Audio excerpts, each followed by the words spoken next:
తెలుగు రాష్ట్రాల్లో సాధారణ ఎన్నికలకు ఇక సర్వం సిద్ధమైంది. ఇప్పటికే ప్రచార ఘట్టం ముగియడంతో పార్టీల ప్రచార రథాలకు బ్రేకులు పడ్డాయి.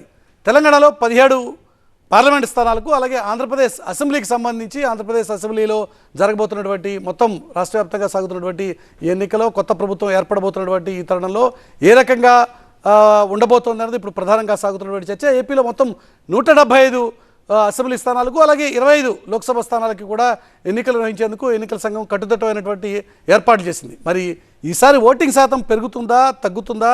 పెరిగితే లాభించేది ఎవరికి, తగ్గితే నష్టపోయేది ఎవరు? ఇప్పుడు ప్రధానంగా సాగుతున్నటువంటి చర్చ ఇదే. అయితే మద్యం మాయాజాలం, నోట్ల కట్టల లీలలు ఓటర్లపై ఏ విధంగా ప్రభావితం చూపబోతున్నాయి అన్నది కూడా ఇప్పుడు ప్రధానంగా సాగుతున్నటువంటి చర్చ.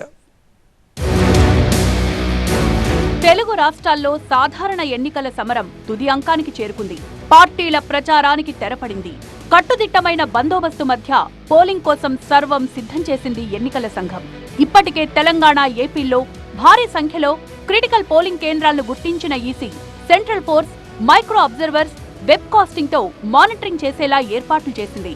ఉదయం 7 నుంచి సాయంత్రం 6 వరకు పోలింగ్ జరగనుండగా ఈ సాయంత్రం 6 నుంచే 2 రాష్ట్రాల్లో 144 సెక్షన్ ను అమల్లోకి తీసుకొచ్చింది.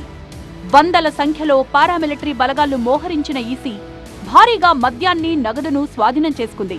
తెలంగాణలో 300 కోట్లకు పైగా నగదు పట్టుబడితే ఏపీలో అంతా కలిపి దాదాపు 270 కోట్ల విలువైన సొత్తును సీజ్ చేసింది ఎన్నికల సంఘం. మరి ఎన్నికల్లో ఈ డబ్బు ప్రభావం, మద్యం మాయాజాలం ఎంతవరకు ఉంటుందనేదే ఇప్పుడు ఆసక్తి రేపుతోంది. గుట్టు చప్పుడు కాకుండా జరిగే పంపకాల కార్యక్రమంపై దృష్టి పెట్టింది ఎన్నికల సంఘం. మరోవైపు ఓటింగ్ శాతాన్ని గణనీయంగా పెంచేందుకు ప్రత్యేక చర్యలు చేపట్టిన ఎన్నికల సంఘం పలు అవగాహన కార్యక్రమాలను చేపట్టింది.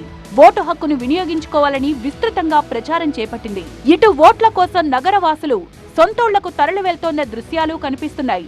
మరి ఓటింగ్ శాతాన్ని పెంచేందుకు ఈసీ చేసిన ప్రయత్నాలు ఫలిస్తాయా లేదా అన్నది కీలకంగా మారింది. ఈసారి కొత్తగా లక్షల మంది యువ ఓటర్లు తొలిసారి తమ ఓటు హక్కును వినియోగించుకోనున్నారు. ఒక్క ఏపీలోనే 10 లక్షలకు పైగా యువ ఓటర్లు ఫస్ట్ టైం ఓటైబోతున్నారు. ఆ ప్రభావం ఫలితాలపై ఎలా ఉండబోతోందన్నది ఆసక్తికర అంశంగా మారింది.